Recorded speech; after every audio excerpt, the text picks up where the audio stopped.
So this is actually our first in-person episode. I don't think I've ever interviewed somebody in person. Here we go. For everybody who's listening, I'm also holding a cup of coffee. It feels very podcasty to do that. Yeah, definitely.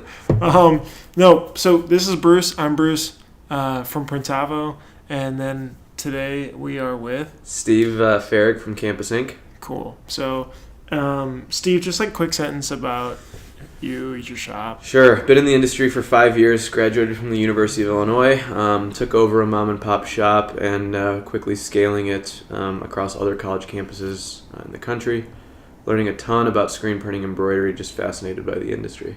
Cool. That was very good. Yeah. It sounded like almost pre-written. And then Printavo, we help manage a ton of different shops' workflow, so just keeping them all organized. And I think this is just super exciting to be able to have these conversations, and hopefully we can get other people that, I don't know, either pass through Chicago or there's actually a lot of shops in Chicago. Yeah. It could be cool just to get more people around the couch just hanging out. Yeah. No, this is cool. We were Printavo customers probably 5 years ago.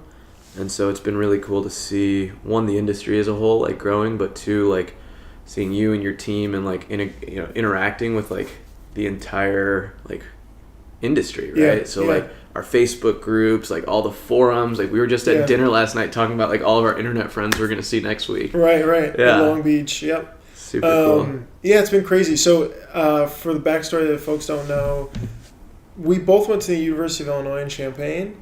That's where I was running a small shop there. But after, I think, is when we met through Printavo. And then just ended up meeting. We had lunch at Portillo's, which is like this hamburger hot dog joint in Chicago. And then kept in touch, always bouncing off ideas. And it's nice because they're in Chicago and Champaign. So yeah, it's been fun. But yeah, so we've been working on this really, really cool book, creating a successful screen printing business, and we are shipping a bunch of copies to Long Beach. So Steve puts a ton of time into that. I put in a bunch of time, and Adam Cook, who was with Printavo before, put in a bunch of time. So really, really excited to put that out. But actually, you know what's funny? Going through this, I almost want to have a name because my mind just goes to brand it, you know? But I feel like setting a name for this sets expectations, and I'd rather not have any expectations in case this is the only one we ever do. Are you cutting this out? So... the unknown right now, but you guys just hired your first outside sales rep, right? Yeah, full-time outside sales. So why did you do that? Because you've done the whole student model. You hired them, they drive you sales from different campuses, right? Right. So, part of our model is to hire college students across, different campuses, and that's working really well. We're having a lot of fun with that. But what we learned was, our print shop has been established in our community, and our community itself is super important to us. As any print shop, right? They're printing for Little League and baseball events and all that stuff. And what we realized was that it was important that there was a dedicated person to just look after like the community, the neighborhood, all the local businesses that are in town, and take care of them. From an outside sales standpoint. Until that point, it was pretty much me and my business partners. But when we realized, how important the community was to us, how profitable those jobs are, how relevant corporate sales is, we're just like, we need to get a dedicated person there. So after, me doing it for a couple of years, it was like, it's time to hire. And we finally just brought on someone kind of last week. How'd you find them? Actually just like source them through old jobs and old networks. I was in a pretty cool sales program as a college student, so kept in touch with a lot of people there, and it just kind of all happened at the right time. I saw it as an opportunity to take on someone that was willing to take a risk with us, but I was willing to take a risk with them. But was it so? Did you text them or is it? It was just I knew in my mind that I wanted to hire someone. And I get a little scared right now just like hiring someone off like Indeed. Mm-hmm. And so I believe like the power of our networks is much better. And we're never going to get an Indeed sponsorship. Right. Sorry, Indeed. No podcast sponsorships from Indeed or ZipRecruiter. No, I'm just kidding. So I just like worked my network and just kept in touch with people and kept people on the forefront. And when I saw the right person, I was like, let's just grab coffee, and I had. But like really specifically, like, how did it pop up, or how did she pop up? Or is it a girl, right? Or is Yeah. So Charlie's her name. She's awesome. And, you know, she reached out to me for, you know, just to grab coffee and catch up. And so she just happened to reach out at the same time? She wanted to reach out because she, you know, wanted some career help. Oh, okay. Was she a student of yours? Not a student of mine. Had worked, you know, in some other industries. Oh, okay. Yeah. Yeah. And so, you know, reached out to me just to catch up and kind of ask for some career advice. And I knew her experience in sales before and had seen her track record and was like, look, like, I don't have a position for this. I really want to make a position for this. You're trying to figure out what you want to do in your career. This could be a good fit for you. Oh, you so it was good timing. Yeah, it just all happened at the right time. And I just, like, I realized, like, if not now, then when, right? Like, for sure. When am I going to have a person that I trust in this position to do something for me that I've always wanted someone to do? And, like, you know, I notice a lot of print shops are really scared to hire their first outside salesperson because they, like, don't know how to pay them. Yeah. And I just kind of told her, like, this could go really well. Wait, so did she drive the position, or did you have the position and then you hired her and she popped up? You know what I'm saying? Like, which was I had been thinking about hiring someone. Okay. And then while she, like, popped up, I was like, wait a second. Like, she's the person for this role. So did you have a job description out or anything? Didn't have a job description out. Okay, so literally she pretty much pushed it over. Yeah, I mean, once, you know, and I had told her, I said, you know, at our first coffee meeting, I was like, you know, let me know. I gave her a bunch of people to reach out to. I was actually giving her career advice. Right. And then my light bulb switched, and I'm like, wait a second. Like, she could be a great fit for us. So I told her, I was like, if things don't work out, like, just hit me up. Let me know what's going on. And within a week, she's like, hey, Steven, I heard, you know, I remember what you were talking about. And, you know, can we talk about a position? So we had a couple meetings, and in our meetings, it wasn't as much interviewing as much, like, expectation setting. Right? Like, what do you expect of me? What do I expect of you? Right. Like, I already knew her sales experience, and sales experience is about, like, grit. Like, you just have to be, you know, willing to get after it, right? Sure. And so it was just a matter of, like, what do I expect of this role, knowing that no one's ever filled the role, and, like, how are we going to measure it? And we just kind of agreed that we're going to have to trust each other. And is it a financial risk? Yes, because I could train her and it might not work out. Right. But at least, like, this is the best way to start from ground zero. Right. You know? So, yeah, it's been That's really good. crazy. It's been pretty good. Yeah, that's pretty neat. That kind of similarly happened with us, although we had put out a job description to help on content marketing. Mm-hmm. And I happened just to run into this person while I was searching for an engineering role. Mm-hmm. And then he just wowed me on the phone, and I was like, wow, come in, let's just get moving. Ended up, he started a week or two after, so. Interesting. Yeah. It's interesting. It's and to shops, you know, that are looking to hire the first is the hardest to hire, but, like, don't worry so much about making it perfect. Yeah. Right? Like, the first office manager I hired maybe wasn't the best fit, but, like, my second and third one are unbelievable now. Yeah. And, like, you know, it's not that it could be the right person or the wrong process or you're going to make a mistake or lose money. Like, you're learning how to hire. You're learning how to manage It's people. like an expectation right. of, Right. Our first few hires did not work out. But, you know, it's just like, it's like you said, it's a learning process. Right.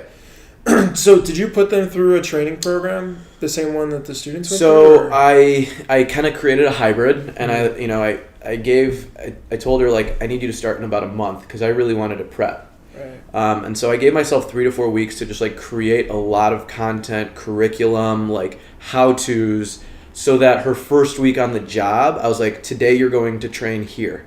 You're going to learn about reclaiming. Right? Today you're going to learn about flashing. Mm-hmm. Tomorrow you're going to go spend a day in embroidery and cut backing.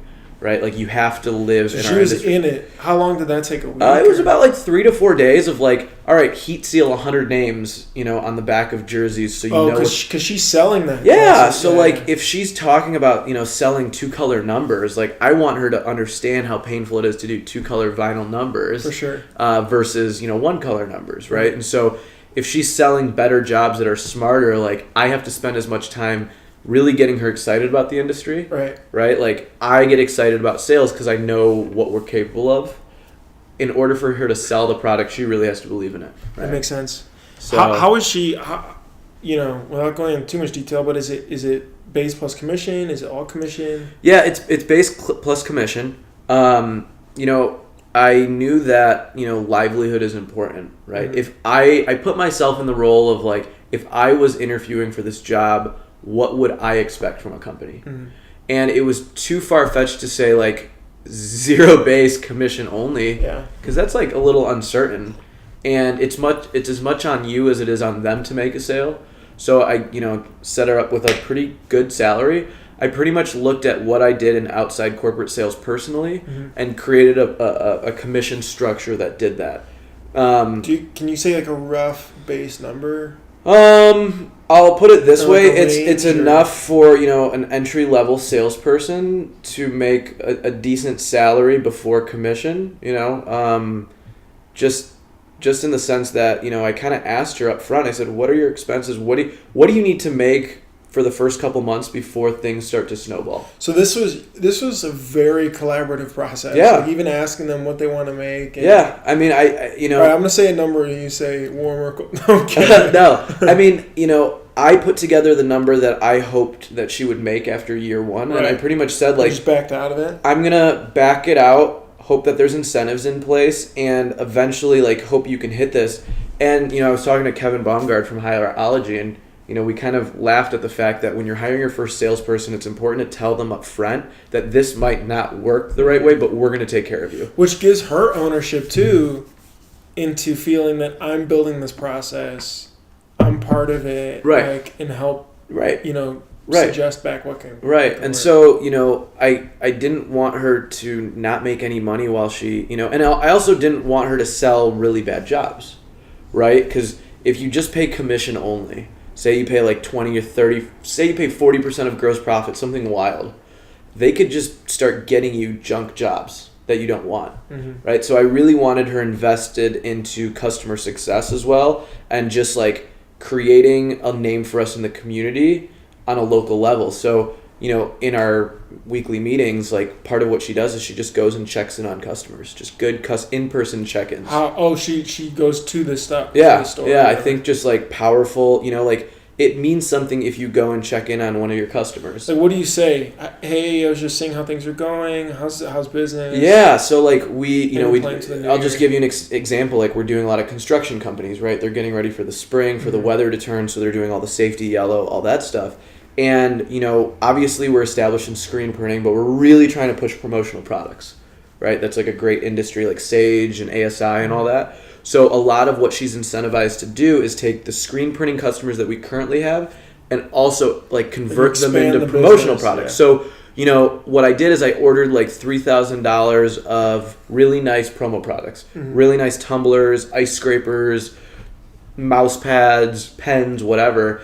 And I just said, like, go meet with these customers and just give them these gifts. And, like, here's a tumbler. Oh, smart. So you Yeah. just package all together like a box. Yeah. And I've seen that on the Facebook groups. Yeah. Just care packages, Oh, printed threads. Yep. They send a really cool box. Printed with a threads. hat and- Actually, Brett, when we went to Texas, like, Yeah. a lot of the printed threads merch that they had was just awesome. Yeah. They do And a like, good job. if you're a printing Great company or a decorating company, you better have awesome things in your shop with your brand on. You're right. Right? Yeah. Because that's super To powerful. the max. Like Yeah. they do it to the max. Which Yeah. Yeah. So, I spent a little bit of money, and then you give a bunch of like construction company owners really nice tumblers, and they're like, "Oh, that's super thoughtful, thanks." Yeah. And that power of in-person sales and just Does it relationships. have their logo on it? No, just Or- our logo. Oh, okay. Yeah, just our logo on it. Occasionally, we'll do some pre-printed stuff for some of our bigger customers. Like, we'll laser engrave a tumbler and give it to them, or order a flag with their school colors on it or something. But just like going out and, letting someone know that they're there, Right. super powerful. And that drove sales? Already, I mean, within the first couple of weeks, I said, here are like my 10 favorite customers. Let's go call on them together. And within like the first week, we've closed like 4 or 5 jobs that I wouldn't have gotten had I not pushed it. And like the departments and the offices that we're selling to like really appreciated it.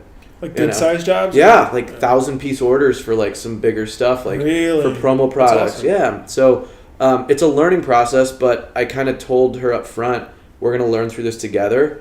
and hopefully like you beat the system, and I want you to make a ton of money here. So are you sitting with her? You talked about the first 4 or 5 days she was going through. She's in the shop. She was actually manufacturing the orders. Were you sitting with her, calling leads, doing this, explaining things? Yeah, so the first thing we did was like I just focused on like customer success, like learn how to go talk to our current customers. So I picked like before the holidays, like we picked like 20 customers and we went and just delivered them holiday cookies. And I went with her a couple times. I had a couple other people go with her and just say, hey guys, this is Charlie. She's going to be here. She's, going to be doing this, this, and this, and that's it. Yeah. So like that created a warm, fresh batch of leads for her to start with. And then like after she worked with them a little bit, then we're starting to work on like cold calling, like truly going in and finding like these companies or these companies or these companies. And we work on our pitch. Like your pitch is everything. Right. What you say, how you present yourself. So what is she saying to the... So cold is hard. Cold is the hardest. Right? Yeah. What do you guys say? Or what does she go in and... Well, depending on the type of business that you're going into, you have to go to the most important relevant person as quickly as possible. So it's figuring out who that person is, right? So if it's a department on the university's campus, maybe it's their marketing department, right? If it's a manufacturing company and maybe they don't have marketing, maybe it's their HR department because they're ordering shirts for their employees. So, okay, so the lead generating process for cold, is she going on LinkedIn? Is she going on Yelp? So a lot of what we do is we like subscribe to a lot of like the Chamber of Commerce and figure out all the businesses that are in the chamber, right? Or in the Rotary Club. And then say, hey, I'm also in the chamber. Yeah, like we'll use that. But like that's how we figure out who are target customers. Like if there's a business that's willing to pay their membership into the chamber, like they want to get their name out there. Got it. If they want to get their name out there, they probably need printed merchandise, right? So we kind of use that as our like warm up, right? And then we go to them and we're just like, hey, we're here, we're in town, we're just dropping off a couple things, and if you need anything, let us know. And it's not like we're hard selling on the spot. It's very much just like engaging with them and letting them know that you're there, so that the next time they need merch, they're just like, oh, why don't we call Steve at Campus Inc. So it's not. Everyone's like super scared of cold calling.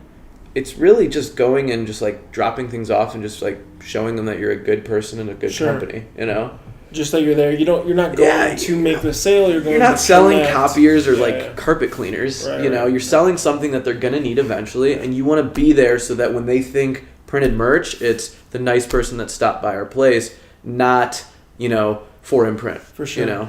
So now we're never going to get an Indeed sponsorship, a carpet cleaning sponsorship. Or 4Imprint, sorry. Just that's honest. Pretty cool. Is there so that helps generate the leads. That's super interesting. And then what do you feel like is something that, I mean, I know it's still early, but if you would have gone back and started over again, is there anything you would have changed or improved upon so far? I would have probably set, one of my fears, because cold calling and prospecting is probably the most tedious part of the job, right? No one wants to do that as much as they want to be working on deals. Like a bunch of... So it would have been like, let's start cold and then warm, maybe, just so they know like they need to like go over hurdles before they can run. Fair. That being said, we have some really good metrics of like how many prospects do we want to try and get this week? How many, cold calls do we want to try and make this week?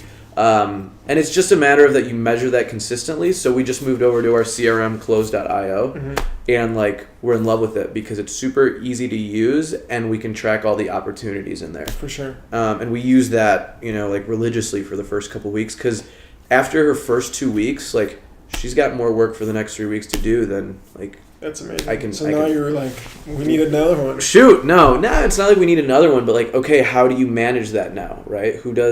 Now we need samples. Now the customers want this. So you're just creating the process. Yeah, and getting it to snowball the right way, right? So that was the first. Do you feel like in startup, like tech startup land, there's ROI on sales reps essentially. So they try to calculate, okay, my cost of acquiring a customer, CAC, is this. The lifetime value is average this. This is a lot easier for monthly subscription-based businesses, obviously. But I can scale up by saying, okay, there's clearly a great margin here. It's 3x times the cost to acquire the customer. Right. I guess, did you go through that with this, or how do you know that this is a profitable exercise? Or you just know it's just like a low-hanging fruit. It was a low-hanging fruit. Like, this is in our backyard, Mm-hmm. basically. I know, I have my big sales model with the students, and that's, hopefully what's going to really scale the company. Mm-hmm. It's really tough to hire corporate sales in the printing industry because people are scared of that. They say, all right, like, the person's going to bring me $250,000 in, but I'm going to pay them $60,000, and, we're barely going to make $10,000 on it. Mm-hmm. It's just not worth it to Mm-hmm. us. So the way I thought about it was, bringing her in as almost a fixed cost and realizing that she's just going to enhance our entire company as a whole, Mm-hmm. and that it's not just sales oriented. So that's why I do have expectations with her to be in our shop. Mm-hmm. So it's 15 to 20 hours a week. It's there. It's being, it's not just this cold, you're just hustling jobs. Mm-hmm. And we'll see how it goes. I've already, in her first month of work, it's already paid itself off. Okay. I mean, it's already. I mean, but it sounds like you really set them up for success. yeah. I mean, So like there's the first couple orders, like I throw a couple softballs. Like I'm just like, here's your first order. Right. It's 1,000 cups from a beer distributor, and I gave her a couple to start just to give her a taste of it.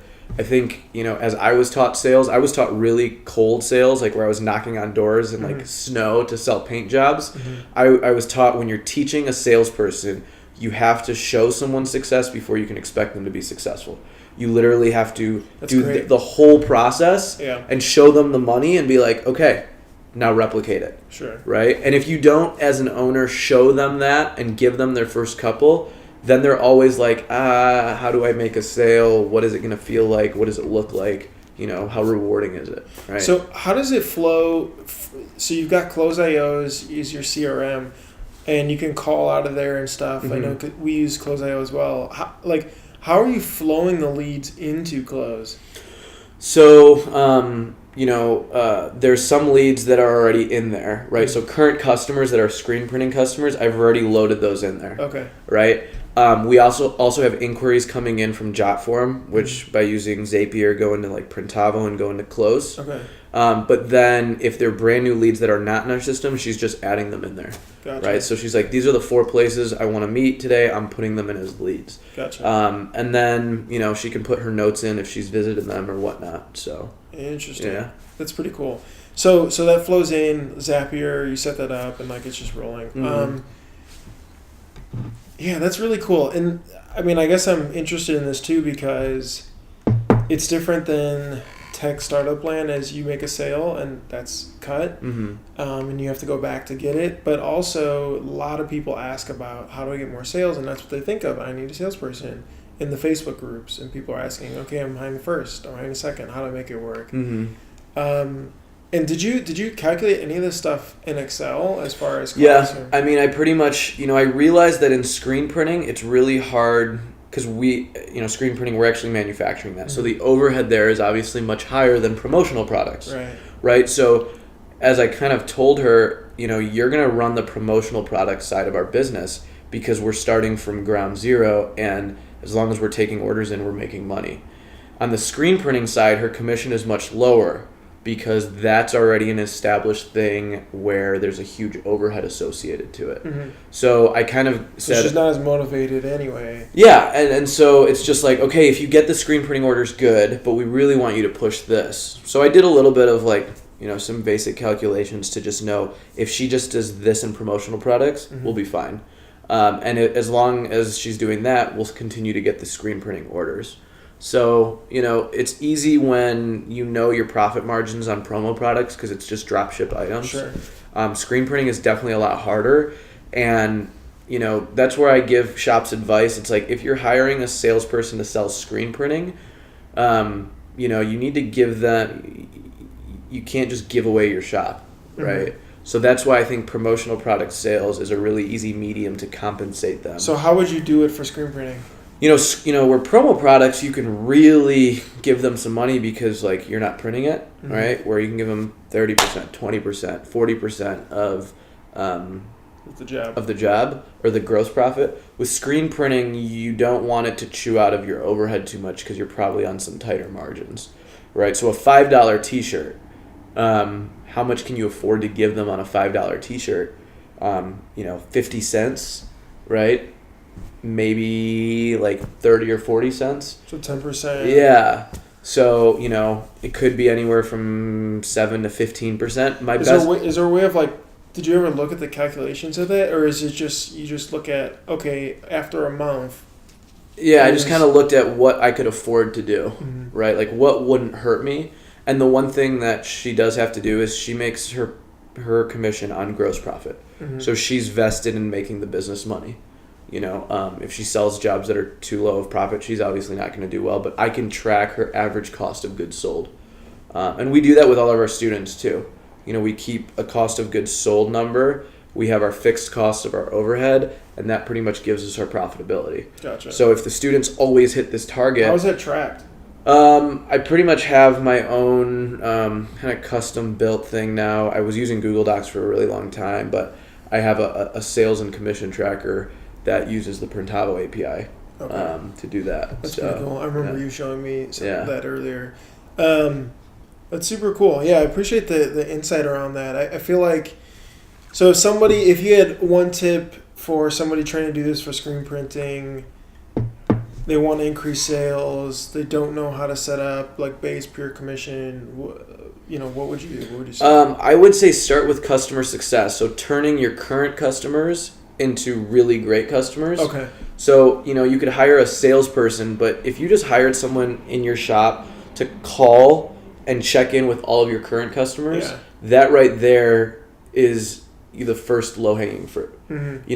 Based on that, then you can get them to start getting new leads and new sales. But like, if you're not already just calling your first set of customers that you already have established, that's easier to do, and I would do that first, right? So maybe instead of hiring your first salesperson, it's hire your first customer success person. And all their job is to get reorders and to call current customers and check in on them. For sure. And see if they can increase, their average sale per customer per year. So nice. That's what I would give. Yep. Awesome. Well, episode 1. Episode 1's done. ... Name to be determined, but yeah. Awesome, Steve. Thanks for the time. Yep.